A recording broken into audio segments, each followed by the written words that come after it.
Thought I'd do a little quick video on the survival flight helicopter here in Batesville.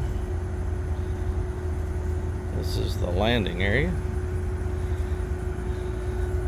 Kind of a neat little rig. They got an air conditioner hooked up there on a wagon to help keep it cool in there.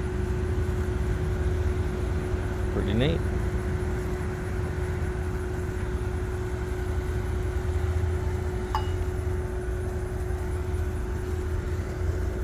If I get a chance to see him take off, I'll try to film that. Hopefully they don't have to respond to anything though, really. Don't wish for that. Anyway, pretty neat little rig. Thanks for watching.